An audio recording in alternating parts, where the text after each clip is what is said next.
Hello and welcome. I'm Asuma Katauka and you're watching the World Report on NewsX World. Let's take a look at the top headlines of this hour. Iran describes Oman-mediated indirect talks with the United States as a positive step towards nuclear negotiations, while emphasizing that it's a non-negotiable that talks will remain not on its missile program. Thailand votes in a national election featuring a three-way contest among major political blocs, with coalition talks likely to follow. Millions of Japanese voters cast ballots in snap election called by Prime Minister Sanai Takaichi, with polls suggesting her Liberal Democratic Party coalition could win a large majority despite criticism over economic impact of proposed tax cuts and subsidies. According to Chinese state media, 8 people were killed in a blast at a biotechnology factory in central China early Saturday. Officials said rescue operations have ended now. The company's legal representative has been taken into police custody, and authorities are now investigating the cause of the incident. India and Malaysia have pledged to deepen their semiconductor partnership as the Indian Ocean neighbors ramp up trade and security links during a visit from Prime Minister Modi in Malaysia. Trump signs an order warning of new U.S. tariffs on countries that continue to trade with Iran, citing a possible 25% rate. The move comes as U.S.-Iran talks continue in Oman, with Trump restating opposition to Iran's nuclear weapons. Ukrainian President Volodymyr Zelensky says the U.S. wants the war with Russia to end by June, adding both sides had been invited to the U.S. for talks next week in Miami. Ukraine has confirmed their attendance, but Russia has yet to agree. The white supremacist who killed 51 Muslim worshippers in the 2019 Christchurch mosque attacks in New Zealand, Brenton Tarrant, will begin an appeal hearing today. Tarrant, an Australian national convicted of 51 murders, 40 attempted murders and a terrorism charge after live streaming the attacks, carried out New Zealand's worst massacre in recent history.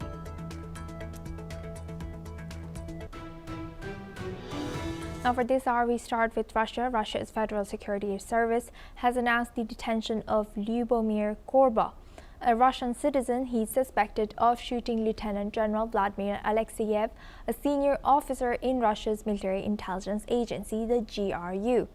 The shooting took place on February 6 in an apartment building in northwestern Moscow. Alexeyev was rushed to the hospital after being shot multiple times and has since undergone surgery. Korba was arrested in Dubai and handed over to Russian authorities. The FSB also identified 2 accomplices, one of whom was detained in Moscow while the other fled to Ukraine. Russian officials have blamed Ukraine for the attack, calling it a terrorist act aimed at derailing peace talks. However, Ukraine has denied any involvement. The shooting came just after peace talks between Russia, Ukraine, and the U.S. wrapped up in Abu Dhabi. Let's listen in to the spokesperson for Russia's investigative committee. Принятых оперативными сотрудниками ФСБ, МВД России и следователями Следственного комитета, а также компетентными органами Объединенных Арабских Эмиратов, фигурант задержан и доставлен в Российскую Федерацию. Узнано, что Корба прибыл в Москву в конце декабря прошлого года по заданию спецслужб Украины для совершения теракта. Now for this, we welcome Mr. Keith Vaz. He's a former British minister, joins us live from Dubai. Thank you very much, Mr. Vaz, for joining us from Dubai. Now, looking at this, what do you think, or what do we know so far that led to this Korba's arrest in Dubai? Well, it is a surprise that someone has been arrested, of all places, in Dubai, probably up the road from where I'm sitting. It is a shock that they have made their way all the way over here without being apprehended, because they must have been a person of interest to the authorities. And as far as we know, he will be taken into custody, where he will be questioned. This was a very serious attack, which obviously everyone is taking very seriously indeed. Yes, how come he, was able to reach to UAE? How do you think? Yeah, it's quite difficult. Just imagine the number of times your boarding pass is checked when you arrive at the airport, when you go to the first counter, when you go through immigration, when you get to the search point, when you then board the plane, when you come off. So there's a lot of different ways in which you can be apprehended if you're a person of interest. But we don't know particularly what the nationality is, as far as I'm aware. But there are a lot of Russian people visiting Dubai. So unless you know specifically who you're looking for, it's going to be quite difficult. Right. Do you think maybe he used fake identity, etc.? And also, what do we know so far about the two people who were also detained in Moscow for the same charges? I don't know is the answer to that. I've no idea if he used fake identities. It could be the sheer volume of people coming here. If you use the smart gates, of course, you can walk straight through. I don't know whether he was eligible, whether his passport was of a new date which allowed them to use the smart gates. But if he did, then of course it's very difficult to apprehend. Right.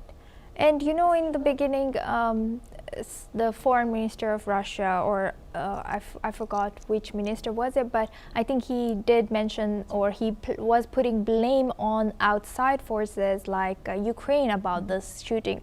Now that it has been, now that it's been revealed that it was an insider job, like a Russian person's job, what do you think Russian agencies or Russian government will say about this? Well, I don't think you can blame the authorities for this. Nobody knew who was behind this. No one has necessarily claimed responsibility. So it's rather a hit and miss situation. Let's see if we can find the guy responsible for this this shooting, and see what steps you can take. So people shouldn't get worked up about the fact that this has happened in such a way. I think there's got to be a proper investigation. There's got to be proper interviewing of this person to see what can they tell. The fact that 2 other people have been arrested in Moscow indicates that there was a number of people involved, and therefore they will allege a conspiracy. Yes, we will be eyeing that. Thank you very much, Mr. Vaz, for sharing that insight. Now we stay in Russia. According to regional officials, 8 women were injured in a Russian attack on the southern city of Kherson. Meanwhile, regional officials have also stated that Russian drone strikes and artillery hit multiple Ukrainian regions, killing at least 4 civilians and injuring 31 others in the last 24 hours. In Kherson Oblast, a drone and artillery strike left 1 person dead and 18 injured. Dnipropetrovsk Oblast saw a 10-year-old boy hospitalized after an after-midnight attack. In Donetsk, 2 people were killed and 3 people were injured. Russian forces launched 577 strikes on Zaporizhzhia, killing 1 and injuring 8. Odessa was also hit by another drone attack, damaging an industrial facility, though no casualties were reported. These attacks come as the U.S. pushes for a resolution to the war before summer. Now for this discussion, we welcome back Mr. Keith Vaz. He's a former British minister, joins us live from Dubai. Thank you very much, Mr. Vaz, for staying with us. Now, you know, as these attacks continue and it seems like it's escalating instead of de-escalating, how do you analyze the current situation for the talks that's supposed to take place soon in U.S. between U.S., Russia, and Ukraine? I think you're absolutely right. They should be decreasing because there is something of a momentum going on here. The toing and froing of Zelensky, who himself has done a magnificent job in moving around the world and getting support, but he's now moving more quickly and he's moving to see the president more often. I think that what is clear is it is moving in that direction, so there is momentum. So why the Russians continue to bomb? Maybe they want to be able to say they've captured as much territory as they can before there is the end.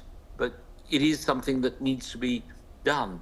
We need to slow down the attacks, not increase them, and this should be done through a ceasefire.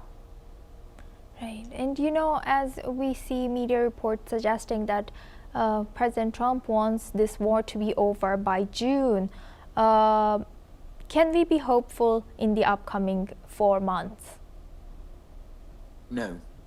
I don't think so, because I think that he would feel that he could have stopped the war immediately. That's what he said before he was elected president. It's more complicated when you get the job, as we've seen, but I don't think there's a way of getting this completely resolved within 3 to 4 months. It's too complicated. Right. Do you think President Trump is still motivated to broker a peace between them? Definitely. There is no question.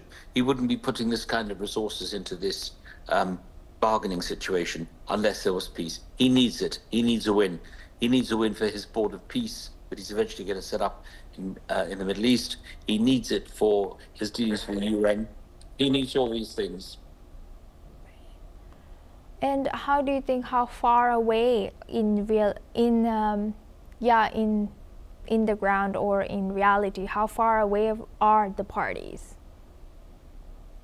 Well, we don't know. There's obviously going to be a meeting in Mar-a-Lago in Miami, his favored position for a meeting, and therefore that will have to go on. So we're in the right direction.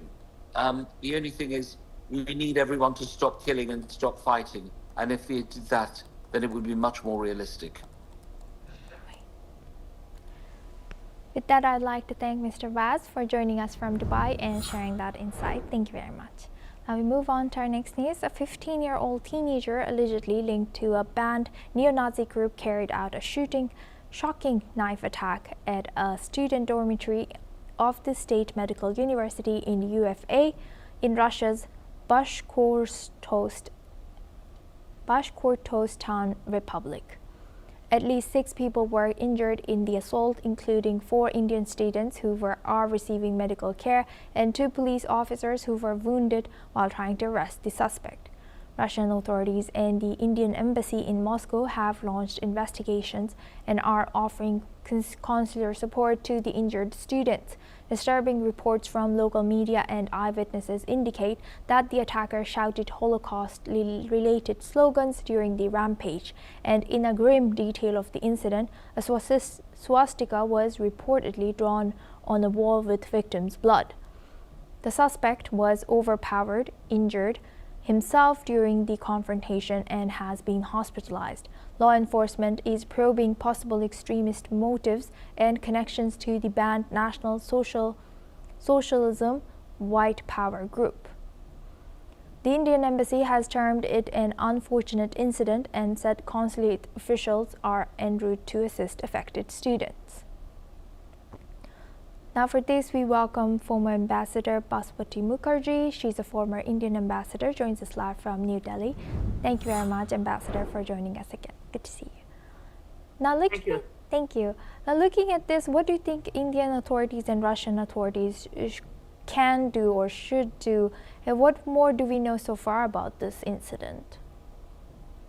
Well, the incident, Asuma, is pretty much the way you've narrated it. It seems that the extreme far-right neo-Nazi group is involved. That itself is shocking because since World War II, I have not heard of neo-Nazi attacks happening in the Russian Federation.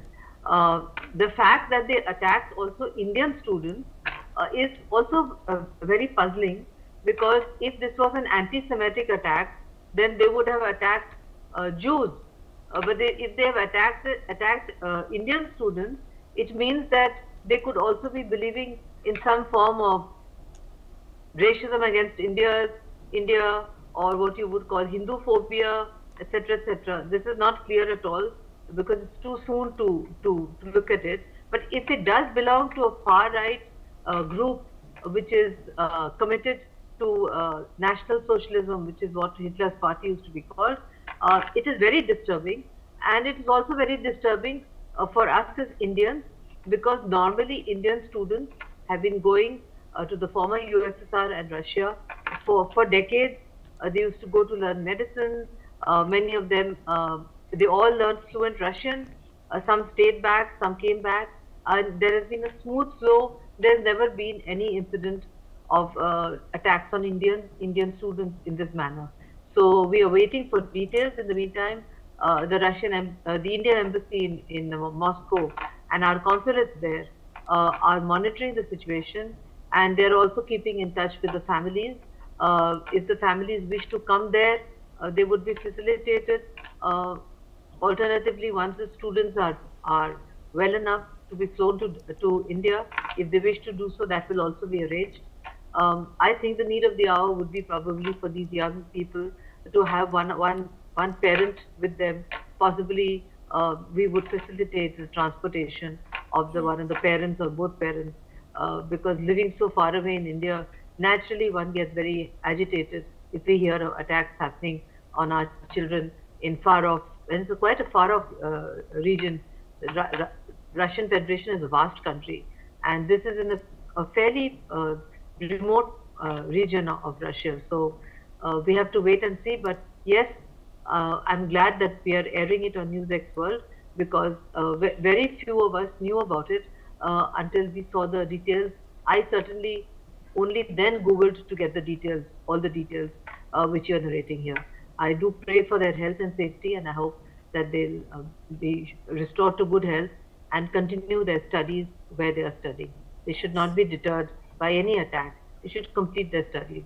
I think these are medical college students, if I'm not mistaken. You would know better, Asuma. Yes, this was done in a medical school.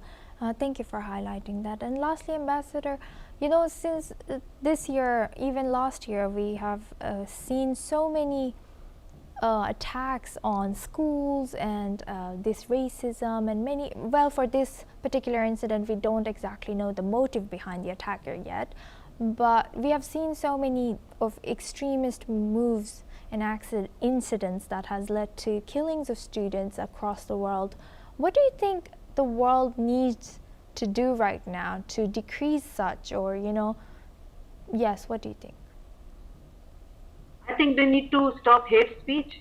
It's like what happened in Trump's social media account until he denied it, which was to show President Obama and his wife, I won't even mention the word, it's so disgusting, but they depicted the first black president of the United States and the first lady in a most disgusting manner.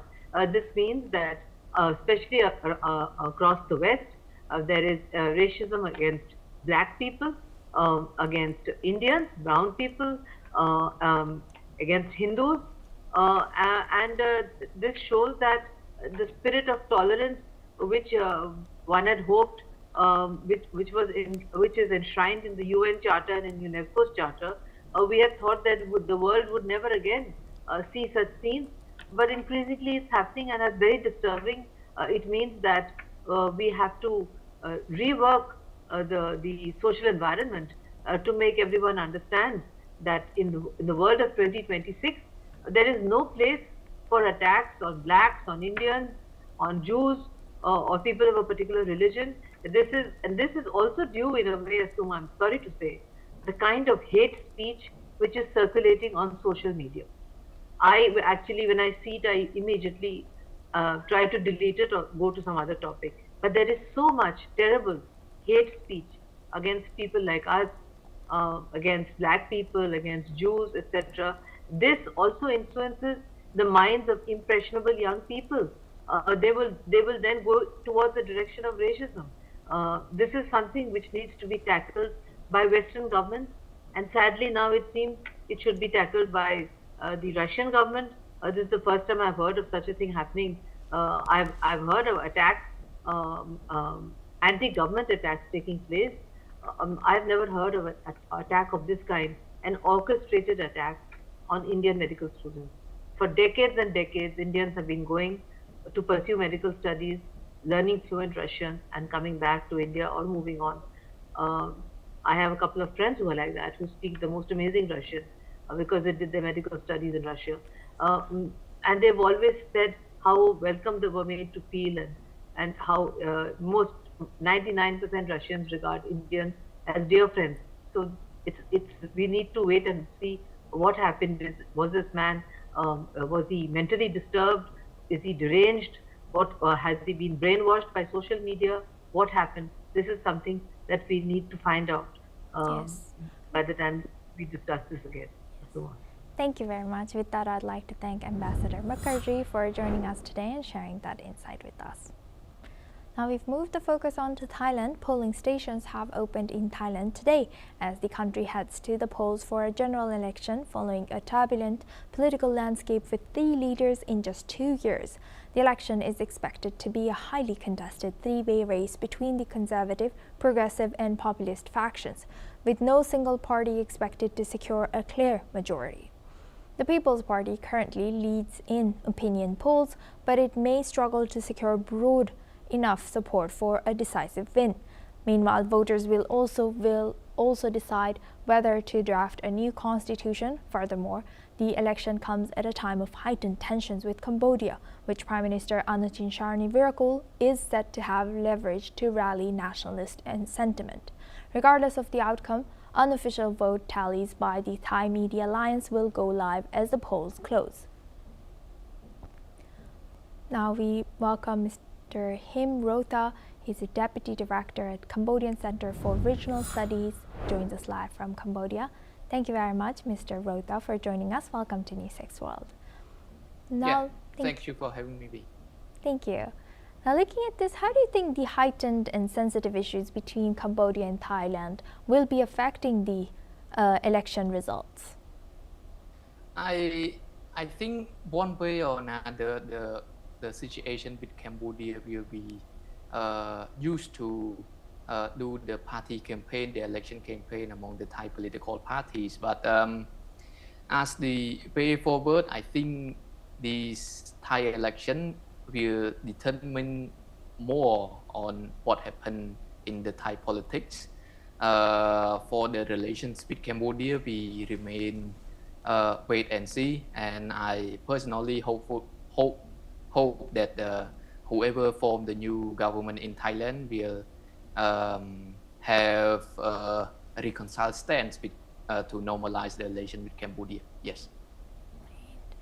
And how do you have any reports or media reports showing the popularity from your analysis? If you can share which party is ahead, or how's the appetite like there? Basically, as you reported earlier, this election we don't see a leading contender at the moment, but according to some live poll, at the moment I see the ruling Phumchai Thai party by Prime Minister Anutin is leading at the moment. The poll is counting, and the unofficial result it is expected to be tonight at 11 p.m. or something. Yeah. We will be eyeing that. And lastly, Mr. Him, how is the popularity of Shinawatra family, as they have been, very active in Thai politics for decades? Do you think this is beginning of their ending?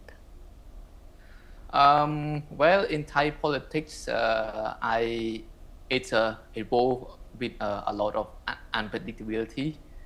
In the last election in 2023, it's called the Grand Compromise. We saw the return of Thaksin Shinawatra into Thailand. It's a very surprising moment back then. So to say as the end of the Shinawatra politics, political presence in Thailand, I think it's hard to say. But at the moment, what we can clearly see is that there are the tendency of people in Thailand going for alternative ways, of which right now one of the alternative representation is the People's Party, the Orange Group. They seem to be attract many undecided voters at the moment. That's just some opinions for those who are familiar with the Thai politics. But personally, again, it's full of unpredictability and uncertainty. And personally, I hope after the Thai they settle their own domestic affairs, there could be a light for normalization with Cambodia for the way forward. Thank you. With that, I would like to thank Mr. Him for joining us today and sharing that insight. Thank you very much. Now we move the focus to Europe. Italian